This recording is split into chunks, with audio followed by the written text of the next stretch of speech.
Good afternoon. Welcome to yet another edition of A Conversation With. Today we are going to be talking with two franchise owners from Big Blue Film School, as well as their Chief Development Officer. As we continue to have these discussions, it is awesome to hear about franchisees finding their pathway and the franchisors stepping up and giving them as much scaffolding as possible as we navigate unprecedented times. So I want to kick us off. Scott, I want you you've been on before, but I'd love for you to just frame what's going on in the world, frame what's going on with Big Blue, and then we'll go to Chelsea and Chris for just like general, how are things going, updates. Sure. Thanks, Nick. Thanks, Charles, for having us. We have been really focused on a couple things. First and foremost, maintaining our swim associates at the corporate locations in Chicago. We know that they are a big part of the product for mom and dad. The kids really like having the consistency of those swim associates. So we've been doing a lot of interactive things with them through social media so that they can still engage with the families.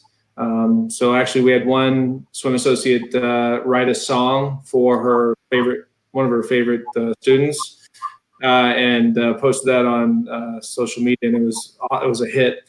Some of the leadership team, what they've been doing to engage with the families and thank them for their loyalty and business is handwrite. Each of the leadership team members wrote at least 100 or 150 handwritten cards to each family member.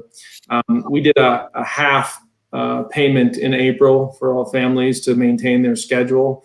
A lot of them were very, very open to making that payment. And then we also, we took advantage of the small business PPP loan program, and we were thankful to be approved and get an E-Train number. So therefore, we're able to maintain the salaries of those swim associates all the way through the end of May. So we're very proud of that. And on the franchising side, it's been really awesome. Our real estate team, in the last probably 6 months, it's been really challenging to get sites for us in the locations we want to be in. Landlords have not been super responsive. And now we are getting responses from those landlords. They're eager to have us in their centers. They're relaxing some of their requirements from their other tenants, meaning a lot of tenants will have restrictions in their leases, and swimming is one of them. They're actually relaxing those with their other tenants. So it's making it easier for us to find great sites. And then on the actual growth side, from a development standpoint, we have amazing franchise partners that were in the pipeline that unfortunately came to Diving Day in Chicago in March. And, as we were driving back to the airport, the sky was falling. So we kind of all knew that there was some challenging times ahead of us. But still believed in the leadership team, still believed in the product, and knew that this is a long-term investment and strategy.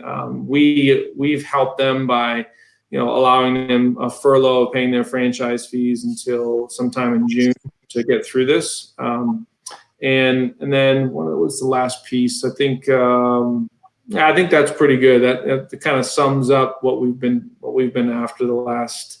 We obviously can't have a Diving Day right now, and so we're planning on probably having one sometime in June. I appreciate that. Chelsea, what's going on in your world? How are you navigating things right now? Well, we're currently working with our real estate team, so we're still moving forward even under these circumstances. We're going to do a drive-in day with our real estate team where we drive around in separate cars and look at real estate for our first franchise. So we're still moving and hope to get something going soon. So we're doing okay. Same kind of feedback as Chelsea. I was actually on a real estate tour today. We looked at 18 different locations throughout central Connecticut, faring the weather to find the right location. And plans are still to move forward. Such a such a critical need for young kids to be able to have that healthy respect and knowledge of how to navigate water that even with everything that's going on with COVID-19, it was important for us to, my wife and I, to move forward with the decision to partner with Big Blue and keep the process going. So what's interesting is that I guess when you purchase Big Blue, you'd never imagine a circumstance like this. None of us had. It's also interesting about how the opportunity on the other side could be pretty substantial as everyone eventually wants to get back out. Chelsea, Chris, like you're in a moment right now that so many franchisees are going to be evaluating in the future, no matter what the system is. And you have like a unique insight in the sense that you've committed to a franchise and now it's being stress tested and probably one of the biggest challenges we'll all face. So if you could reflect back a little for people who are going to be making these decisions in the future, what were some of the intangibles as to why you went with Big Blue? And now as we're stress tested, how is that getting validated where, hey, I made the right decision or I didn't? How do you feel about that? And either Chelsea or Chris. Okay, I don't mind. I think for me, being a father of two young girls, 10 and 8, once this passes, because it will, we'll figure it out as a nation. There's still going to be the need for young kids to learn water safety, have that respect for the water, and there's still going to be parents that want right after their kids learn to walk and talk, the next step in my house was learning how to swim. We're an outdoors family. I think this will lend itself to some pent-up demand as well. I think folks, young parents are going to be looking for things for their kids to be involved in, and we're very much looking forward to the opportunity to open up and be, to add to the fabric of our community and continue to provide a place for people to come and learn.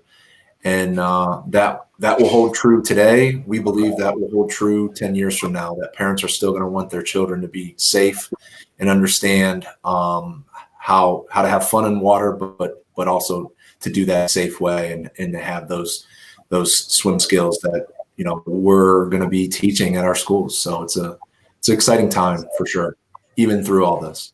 Mm-hmm. Chelsea, I agree. If you could add to that, so we know the value proposition of the brand, right?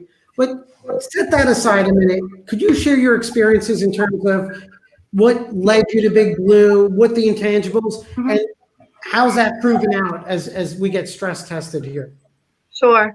So I'm a mother of 3 kids, 4, 3, and 1.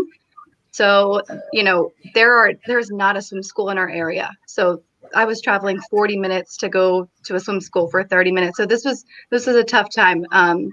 I do think that the need for a swim school in our community, we live on a river, we have a boat. All of our friends in our community and our neighbors need to know how to swim. And, the reason for starting this was I wanted to provide that for them.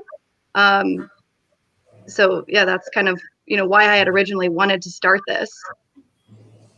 And then now, how, in terms of support, like how do you guys feel about it? Because a lot of franchisees, they have regret after they sign the agreement, right? Like, oh, I signed the agreement, they don't care about me now?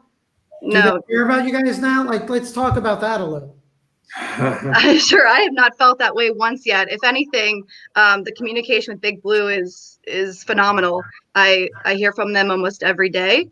If it's between your franchise orientation or the real estate team, I'm not feeling that at all. Yeah, I would echo exactly what Chelsea says. I mean, just this morning, Scott called, and it's definitely a professional relationship, but there's also that refreshing aspect of just the connection. Like I'm genuinely happy to have met every person I've met that's in the Big Blue organization, or I would not have decided to be a part of it. They're good people that are doing great work. So for me, that's really, all the support's there. I call, they answer, and so far very supportive. Hmm. I think it's cool to see a brand, and this is any franchise brand, stepping up and defining what they said in the sales process to be true. Like, we're going to over communicate. You're going to have access to our executive team. We're going to be working at the barracks with you. And then on the other side, and it's too early for all the franchise owners that are active in the pipeline to understand the value of this. But when you think about the brand that you guys have fallen into, and Scott, I would love for any thoughts on this as I finish this. But we think of like curve, and if at the top of the U curve, it's let's call it March 20th, and then April 20th, we're now skyrocketing downward as the economy. Typically, that creates fear. But what should happen is as we start hitting the bottom and we're looking at the right real estate opportunities, now this time we should be able to capture some benefit as a franchise buyer on the real estate that we're looking at. So we can capture it down there, and then realistically, let's say as we get into March, April, and May of next year, we're already back over the levels that we were in March of this year. Then you've taken advantage of the opportunities from a build-out and real estate selection standpoint, that when you open up, the demand is already pent up, and you were able to save on cost savings. That very rarely does a franchise have the opportunity to go through this pipeline. And typically what will happen in a moment like this is a lot of buyers are going to wait until things start recovering, which means they're going to miss the opportunity on some of the cost savings that go into creating the momentum. So it's fascinating to me because franchising is always still, even though it shouldn't, it's worked alongside the economy. But in my opinion, as an investor, if you can capture it when it's on the downward swing and before it comes back up, then all of a sudden you have added value as a franchise owner that you may not have in a good economy. Scott, just some opinions about that, even like some of the conversations that you're having. And truth be told, I mean, Big Blue as an investment standpoint, you're not talking about people that are looking for $150,000 and below investment. It is a high quality investment, which means everybody has had achieved some level of success prior to becoming a franchise owner. But just some points on what I'm saying from your standpoint.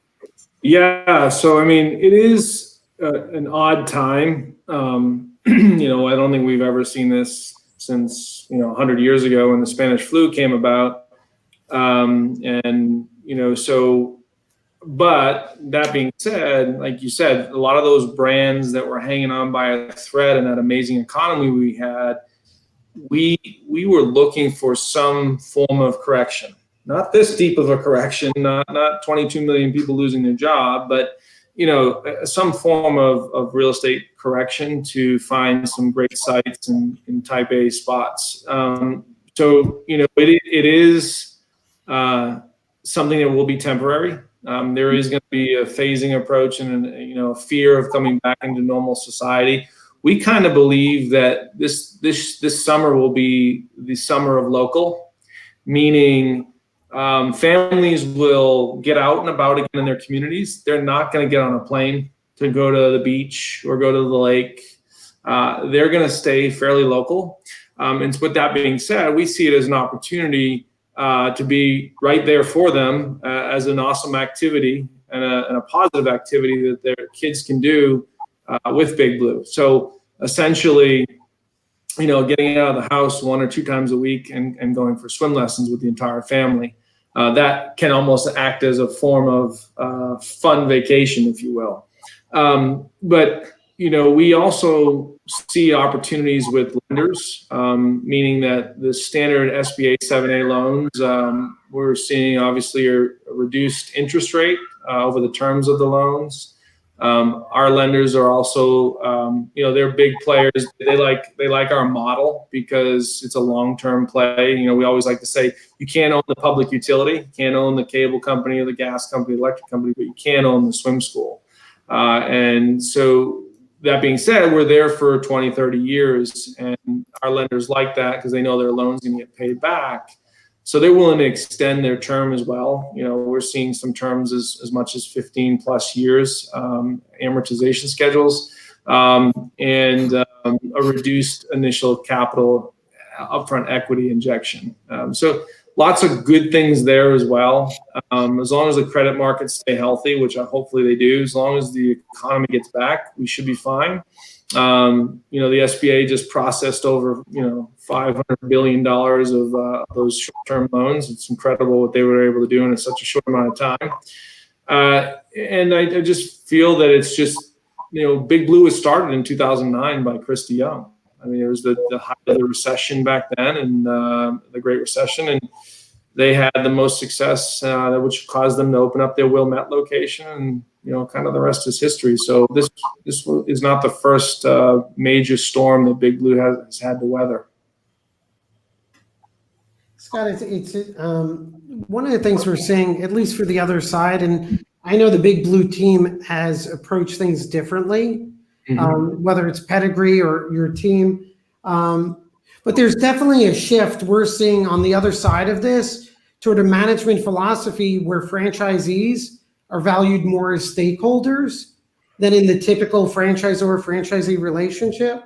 And it's always interesting because whenever we're speaking, you're focused on those stakeholder issues, even what you just described in terms of what's swaying your way, right? It's capital intensive. We may have reduced interest rates. It's real estate intensive. We may have more opportunity for real estate.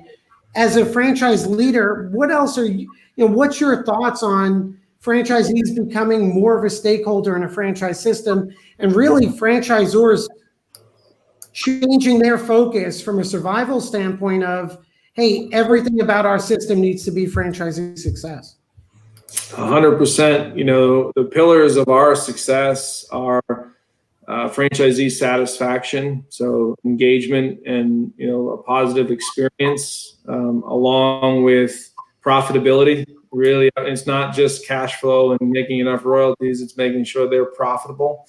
It's constantly being at war, what I call with item 7 in the FDD, meaning we are constantly looking at how do we reduce that initial CapEx so that franchisees feel good that they've got value being a part of Big Blue. So whether it's beating up our vendors to get direct buys, whether it's working with our GCs or our architects to get kind of value volume-based discounts.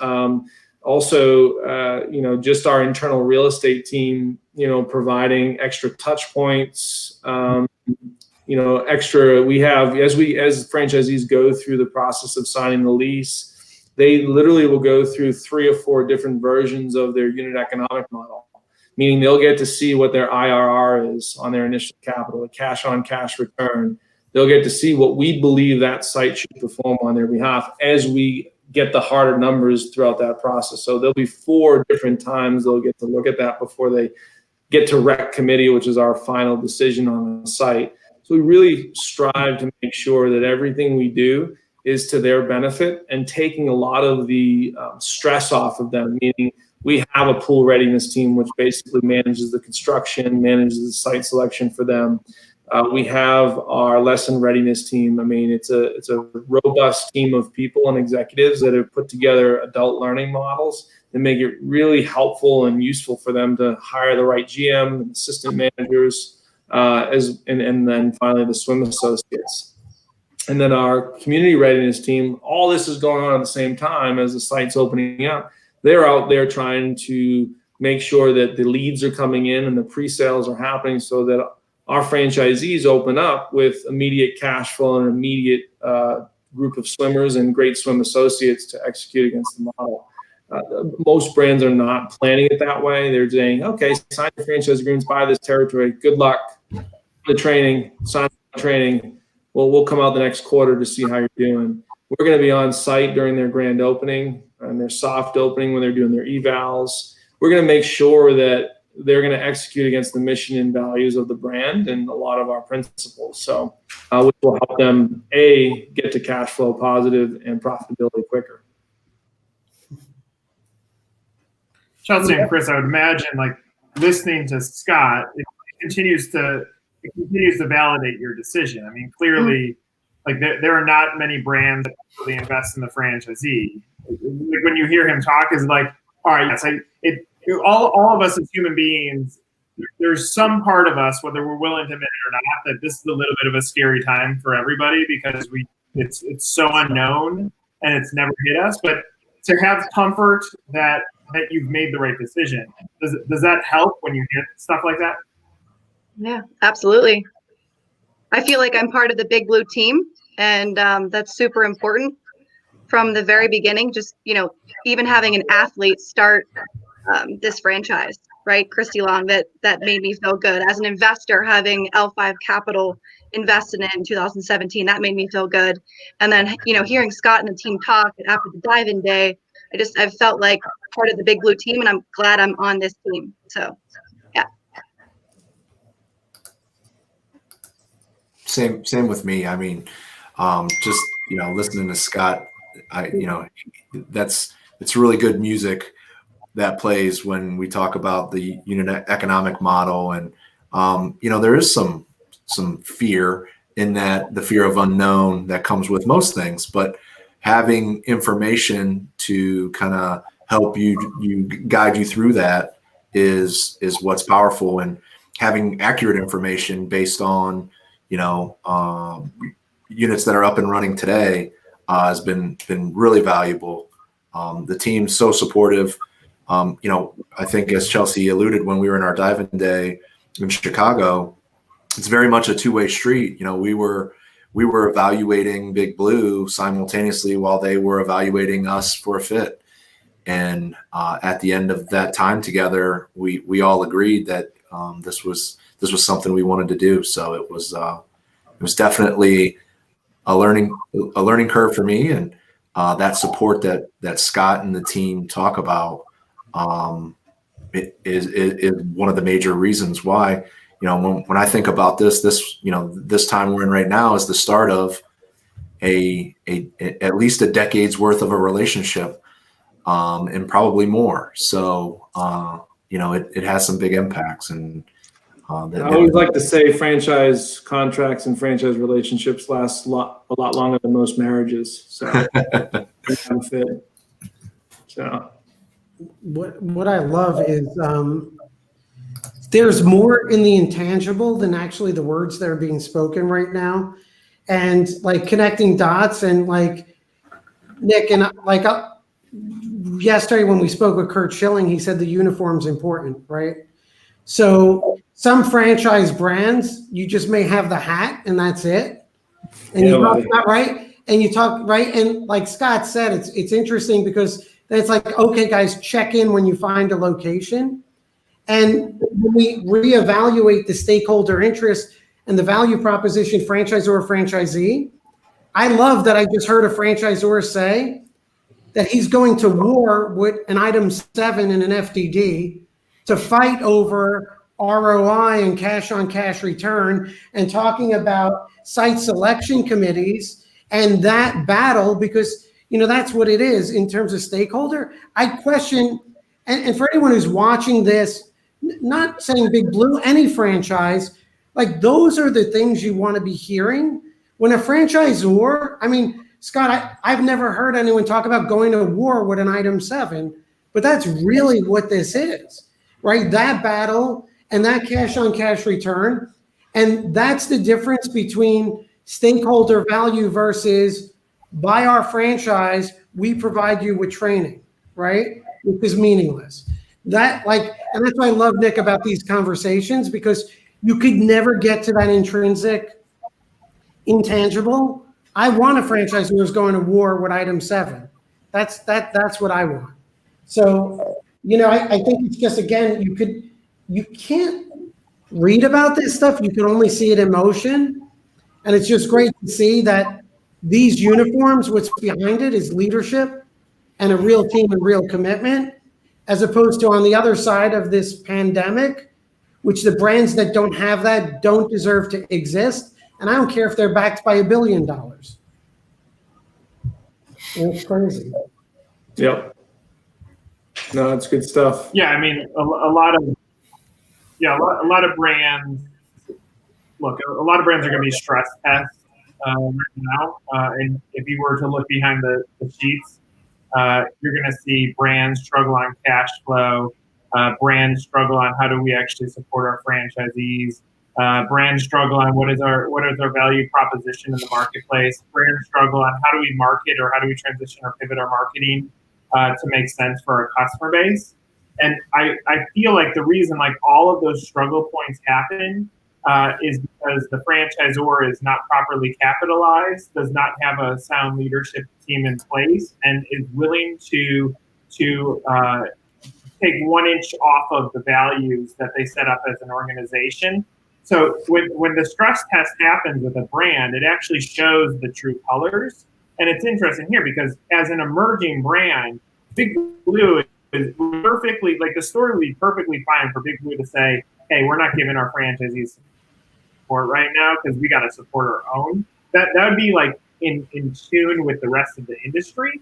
But they're saying, nope, capitalized leadership, vision, mission, values. We're not wavering on any of that stuff. And now that carries down to the next level. That's why you have two people who have invested a significant part or will of their life savings who are on this call wearing a Big Blue hat, even though they're not making any money from Big Blue right now. It's all cashed out, that they're here saying we support it. That if we're trying to find the playbook for how franchisors win on the other side of it, it's right here. But for whatever reason, the bulk of franchising doesn't listen to the pathway and ignores the playbook and they go themselves. So I think, so Charles, what you're saying, I think it's valuable to see this. And Scott, obviously, you've been involved with several different brands. You are not the founder of the brand. You are brought in as the development specialist to come in and understand the positioning to help grow a brand. And here you've been given a toolkit that is, I would argue, is probably one of the best ones that you've ever had. Yeah, I think I went to our board when this all went down. I talked to our CEO and just asked him, like, so we gonna have a job? What's gonna happen here? I'm just curious, want to understand what the mission is and what's the strategy if we have to shift. They says they are more bullish on Big Blue, more capital is flowing in. We're oversubscribed from investors, and they're more bullish on Big Blue coming out of this than before. So all of us still are employed, and that was the first thing. And then the next thing was, well, what are we going to do? How are we going to help our franchise partners? And we are basically hiring more real estate directors to go out there and find more space. We just hired another analyst to continue to analyze sites internally. The other piece is, Chris Kenny, our CEO, said to me, Scott, we haven't completed the mission yet. And our mission is to basically have, our vision is to have, a third of the addressable market swimming at Big Blue of kids 12 and under. And that's 12 million kids nationwide, and we want to have 400 locations. And he's like, we haven't finished the mission yet, so we need to keep doing it, and we're going to keep capitalizing this until we get there, regardless of a pandemic or not. The words of music to my ear. As this final turn, just final thoughts, Charles, or anything that you want to position here? Oh, you said me, Nick? Just taking from your point, if I'm looking for a playbook, I don't know what the full playbook is, but as part of it, I want a war with item 7. I want focus on cash return. I want to know there's the equivalent of a site selection committee, a community readiness team, and a team that's worried about or focused on franchisees executing mission and values, right? These are things that you can't fake. I don't know what the full playbook is, but I think these are parts of them. So I think that moves that book a long way forward. The other thing I think that was surprising to me to see is our COO, Scott Sanders, comes from a high-tech background, technology background. He's working with our chief technology officer, Casey Morford, to really now is the time to invest in the tech wrapper and to continue to provide what the consumer wants during this time. So really like an Orange Theory or a Top Golf or Peloton, we're trying to make swimming easy, accessible, and trackable for families, and cost effective. And we're going to be able to do that. And we're making those investments with our mobile app. And I'm just impressed with our team. It's cool to be around smarter people than myself. Chelsea, final thoughts? We're just looking forward to starting this next adventure with Big Blue. All right. And Chris, final thoughts? Same here. I'm full steam ahead. Couldn't feel more supported and more excited. So looking forward to it. Yeah, I know I've worked with hundreds of franchise brands. It's rare for us to come across a brand that doesn't act like franchising. So to both of you, I think you did your due diligence properly. I think you've landed in a really, really good place that as long as you follow the playbook that they give you, and you continue to invest in your opportunity, I think you're both going to see tremendous success. So congratulations to both of you in making this decision. Appreciate you guys sharing a little bit of your story with us today. And I wish everybody best of luck and stay safe, everyone. Appreciate the time. Thank you. Guys. Thanks for having us. Thanks, Charles.